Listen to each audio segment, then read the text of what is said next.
The proposed rendering Yep. direction. I think that's one of the big pieces of this is that the picture that we would be showing around, the formal picture would be this one or approximately. Yes. Frankly, we looked at the view from Route 59 too, but after all the discussion with the village about increasing the presence on Illinois Street and how important the connection is to downtown, we kind of slowly worked our way around thinking maybe this is the more important view for people and how it relates, how they can see it relating to downtown. And architects just like to do things, Lisa can vouch for this, putting the corner of the building in the foreground helps anchor everything and gives a frame of reference, frame the shot. I do understand. I guess my question is that we end up with an awful lot of sidewalk right in the foreground. Yeah, can With we take this one particular- giant step Yeah, no, I was we gonna say, can- is it, we can- or shift the angle a little bit to still keep the corner of the building, but. No, we can tip it up. This is at eye level right now. Yeah. Yeah. But there are things we can do to kind of lessen kind of what's Okay. in the foreground too. Yeah, So okay, that's- good. And maybe one less No, comment. and because we're tight on this, yeah, well, those will all jump around. I guarantee you it won't look quite like this when we put the rendering to it, but it's, we want to get some scale elements in there, Sure, but not look like you're going to get run over on the way in, I think is the. How was the decision made about using those vehicles? Apparently it's a European program. I was kidding. Sponsored by FedEx. I was kidding the young people in the office that we're in Plainfield, there are more SUVs than smart cars Yeah. kind of driving around here. These are all Yes. kind of smart car sized. But they're just standard program elements. It's that are in the easier to SketchUp see around software. smart cars. Yeah. But I think you're we should be careful about which ones are in the foreground and how much they block the view. Yeah. Yeah, I think those are my only concerns with that, yeah. Okay. And anyone else comments on this? This is kind of our main view. And we're kind of playing that game. If we get up too high, we start to lose the undulation of the facade. So and there are rendering tricks we can do to kind of lessen the foreground versus what you see in the background. Yeah. Okay. Okay? Good. All right. Thanks. So, and having it the 29th You have gets everything. us If to I the did, you want a deadlines copy that of all you this need stuff? for Yep. It the has to be. informational I'm not going mailing. anywhere. Informational mailing has to be at Creekside Printers on the 30th. So we cannot miss that deadline. Yes, we're aware of that. Right. And Ms. Sam, who was here earlier doing our Happy Holidays video, has worked her schedule around Christmas and New Year's to accommodate some additional time to work on that. So my task between now and Friday is to work on copy for her for the newsletter. She'll have this PDF to work with as kind of placeholders on the drawings and the floor plans and that sort of thing. So she'll know approximately what she's working with and be able to then hopefully just plug them straight in when we have all the final. All right. And then we'll have this available, obviously, for the presentations that are scheduled. Do you want to talk about that real quick? Very quickly, we do have some public Q&A drop-in sessions. We've tried to make those at times when we have things going on in the library. We will also be available I personally will be available at various meetings throughout the community, just going in saying, hi, I'm Julie from the library. If you have any questions about the library's project, I'm here, ask me. But those Q&A sessions, the first one will be January 10th. And that is our winter reading kickoff. These are all on your calendar that is on the second page of your board packets.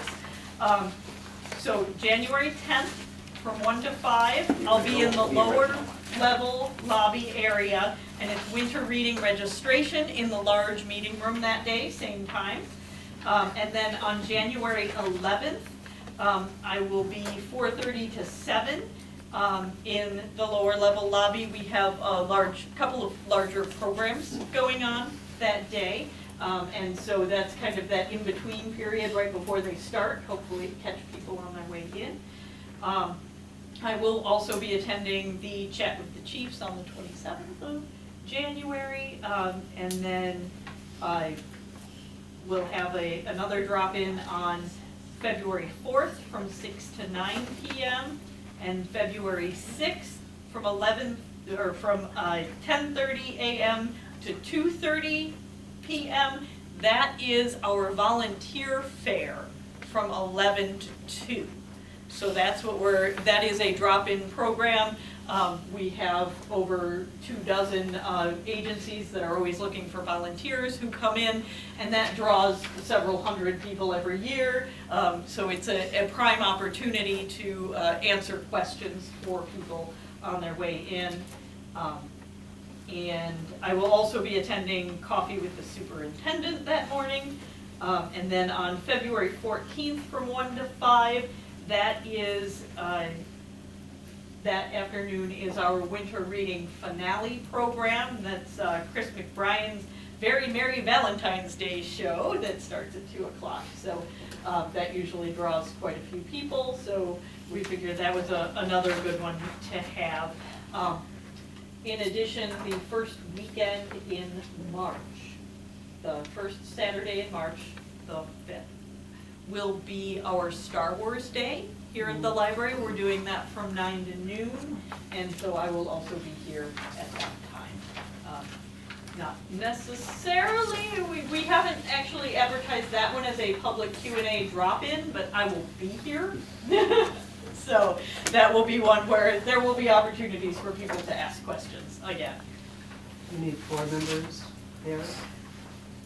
If you'd like to drop in, feel free, come, especially the one with the volunteer fair that goes right over lunchtime. If somebody would like to come and spell me for a bit in the middle, that would, I always appreciate the opportunity to take 5 in the middle of one of those longer hours. Well, and maybe what we can do is talk at the January meeting then about the schedule. Who wants and to when drop folks in are on some of available, those, yeah. Look at calendars so that Yeah. we can talk about that. Yeah. I will be there on the 10th Yeah. for the reading kickoff. My kids will all be there signing up anyway, so. Come and see me. I may You be know there where. for the friends at the other table too. Right. Excellent. All right. Okay. So yes, then we have a discussion of our bond financing estimates, and John Pomonski is with us. Thank you. Thank you so much for coming.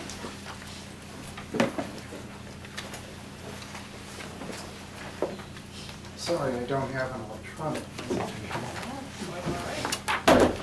If my voice cracks, it's because I'm getting over the cold. Okay. You need a drink this. Yeah. Thank you. Please. I feel better than I sound. Thank you. Nodding, Well, yeah.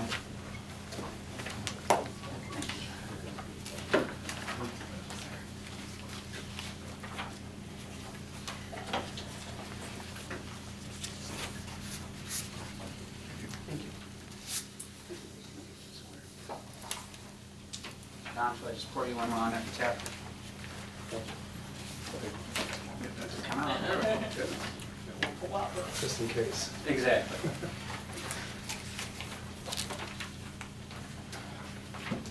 Well, thanks everyone for letting me present on Barrett's underwriting services this evening. Some of you I know have met in the past. Some of you I haven't had the chance to meet.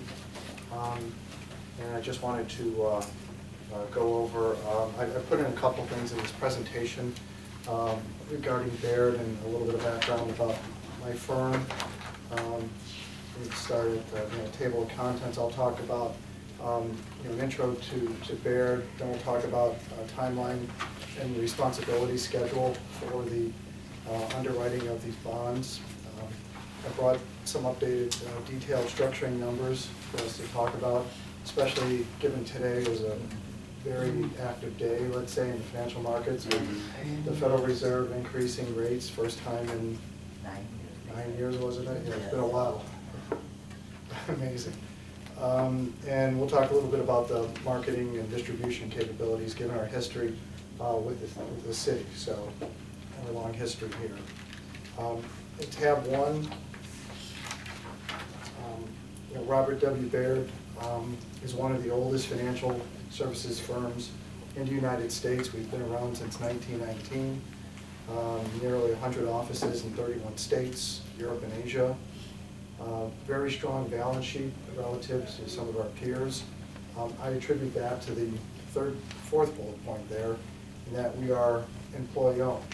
So we like to know that the firm's going to be there.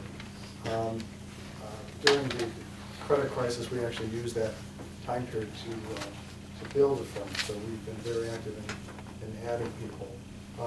Page 4 talks about some of the accolades regarding Baird. I won't spend too much time on these, but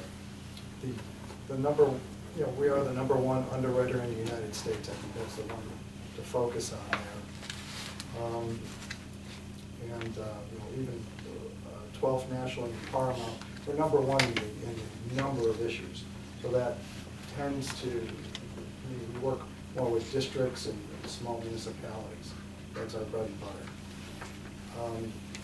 Page 5, strong local presence. Right here in Naperville, which has worked out very well, Julie and I. But we have 7 offices in Illinois, and you can see them listed there: Chicago, Peoria, Quad Cities, Rockford, St. Charles, Winnetka.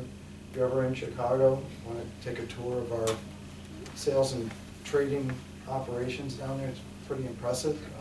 I'll take you on a tour. It's in the AT&T building. And that's where they're talking about full service sales trading operation in Chicago. Tab 2 talks about the timeline. And a lot of this, we have listed as a 12-week process. Some of these things we've started already, basically, in running preliminary numbers, selecting the optimal bond structure, looking at whether insurance makes sense, things like this we've already started. The key date obviously is going to be that referendum date, which, March 15th, and just by the way, that is another Federal Reserve meeting date, by the way. And the way the futures are looking now, from what I've heard, they are forecasting an increase, a Fed fund increase, every other meeting. So there's a meeting in January, there'll be a meeting in March, and in every other meeting, they're forecasting an increase. We'll see if that actually happens. That's going to be data dependent. That's going to be whether the economy can sustain that. But once that referendum does pass, we're going to try to prep as much as we can before that. Obviously. Pardon? Thank you for wording it that way. But we don't want to, have you accumulate any fees for ratings or bond counts or anything like that until the referendum actually passes. At that point, then we push forward with the official statement, with the ordinance, with ratings and presentations, which I've brought a copy if anyone wants to see one. And really honing in on the final set of numbers and such, all the way through adopting the ordinance, pricing the bonds, distributing documents, and final delivery of the bonds. Any questions on any of that? Tab 3, I put in the detailed numbers, which I've shared with Julie in the past. I guess the good thing today is that everyone was expecting this increase in the market. So as a result, bonds were pretty much unchanged, amazingly. The stock market seemed to like it, which was interesting. But given everything that's been talked about for months and months and months, I don't think it was too much of a surprise. So I've also brought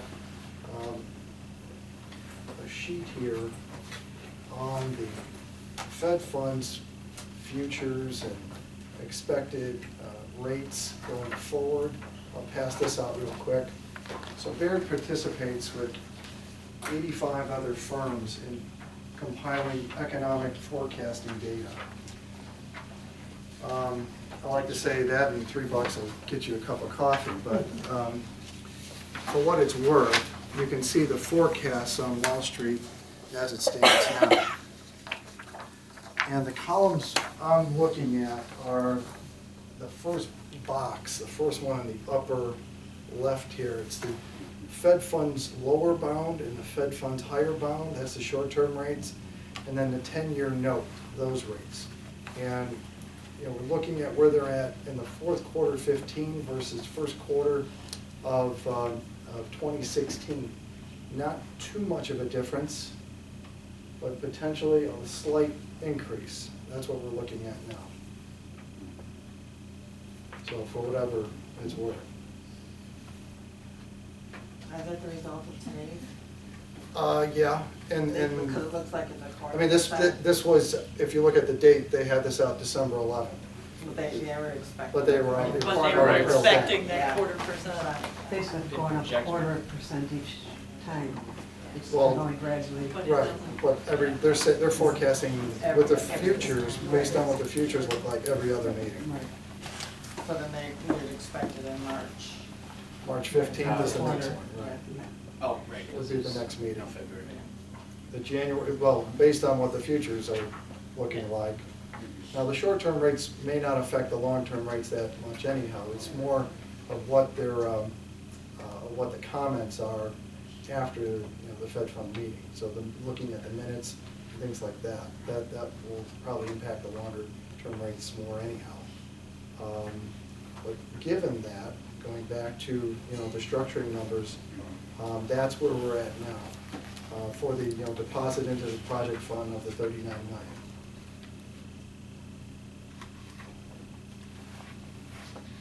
And I've listed, you know, the tax impact to the $300,000 home. This, by the way, holds the equalized assessed valuation stable, trying to be conservative in that respect.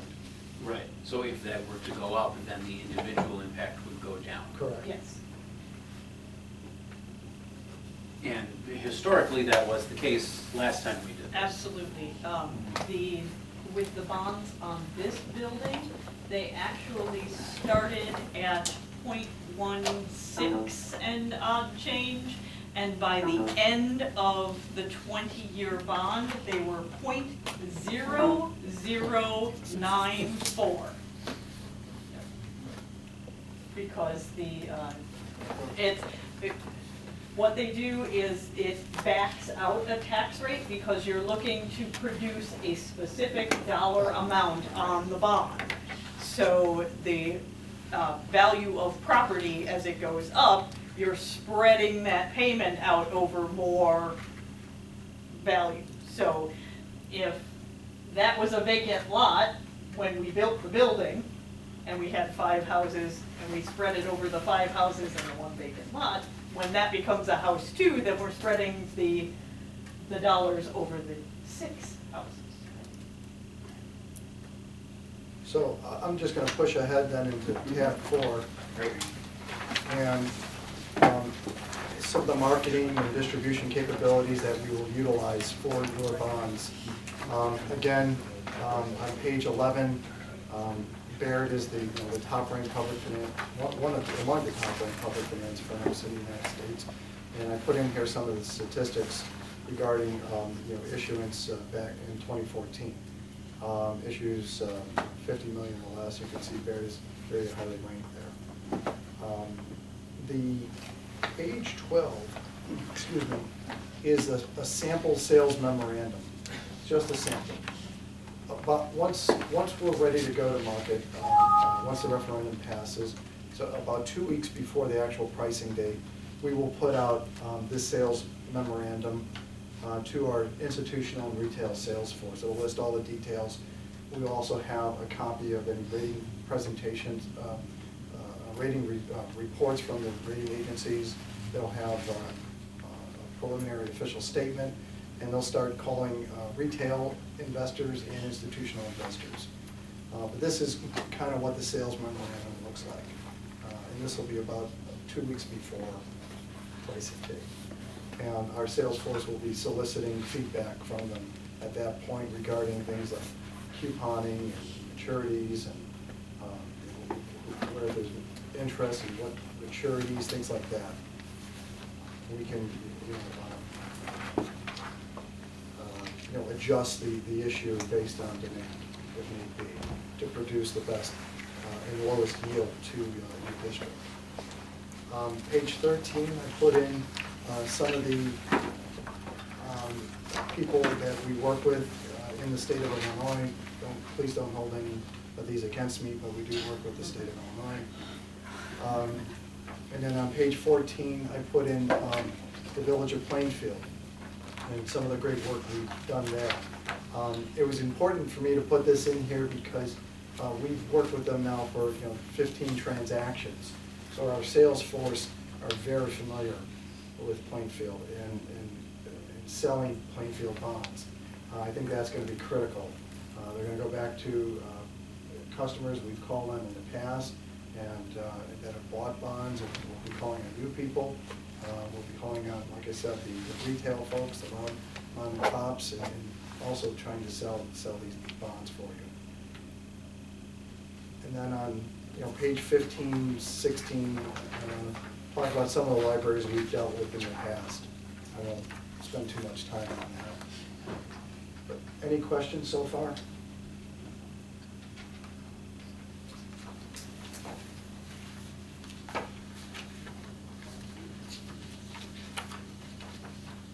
Anyone? Now's the time to jump in. All right, seeing none. Thank you. Save my voice. All right, great, thank you so much, John. All right. And have one last unfinished business piece for discussion. We had previously discussed when the last telephone poll results came in, the possibility of doing another follow-up poll. And so Julie, you've gotten a quote for a follow-up and what that would entail, as well as the costs. So can you talk about what you discussed with Todd? We had talked about the possibility of doing a follow-up poll possibly in January. Public Research Group has actually dropped the price of a follow-up poll to $5,000 in this proposal. And again, that would be a sample size of 300 voters residing in the library district, another random sample poll. And he did include kind of a sample script that we might want to use. And beyond that, it's up to you whether or not you would want to do a follow-up poll, and if so, what do you want to ask? That being said, the question then becomes, when you get that information, what are you going to do with it? Because as we started talking about the kinds of things we would like to hear, the question became, well, how would that affect the informational campaign, or what we were doing in the time leading up to a referendum, or what would we accomplish with that poll? And so it comes to you to think about what questions you might ask that may be actionable when we Right. have that information. Well, and talk us through that information distribution schedule. We've got the special Okay. newsletter that'll be coming out. Yes. First of the year, I have second to of the- remember, Lisa's gonna help me on the Okay, good. timeline here, because I'm trying to remember where we put all of these. The first newsletter should be hitting homes right about the middle of January. Or so, yeah. We want it in homes by mid-January. And then the second one, to be hitting homes right about February 1st. And that is because we want to get both of those pieces into people's hands before early voting begins.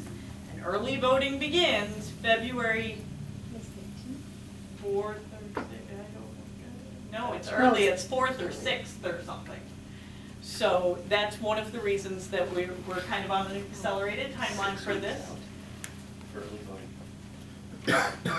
I could have the That seems wrong, early. I could have the wrong date, I think they okay? said- I I think they said like 50 days, Is it that early? Okay, all right, because I already registered for my early nonpartisan ballot, so I could vote on this. all right. I don't like going to the polls.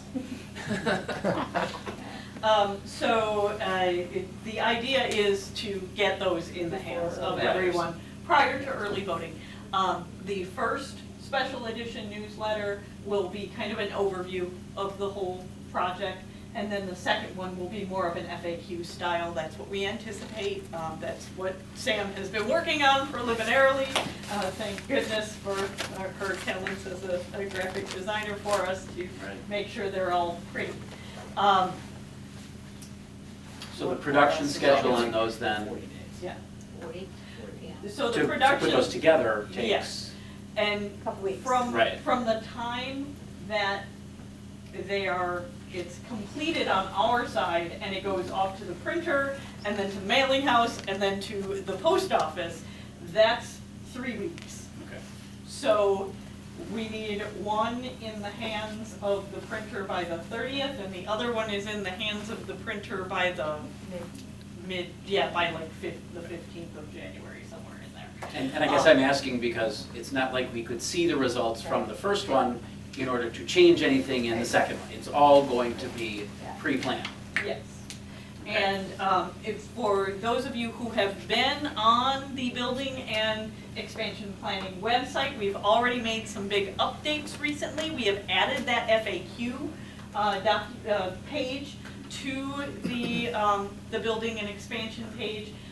We have also taken down the feedback surveys and put up a questions web form. Lisa's gonna bring it up for us here.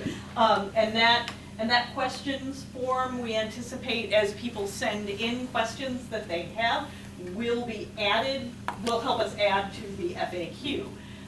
So you can see that we changed those little buttons at the top, so now it's questions instead of feedback survey.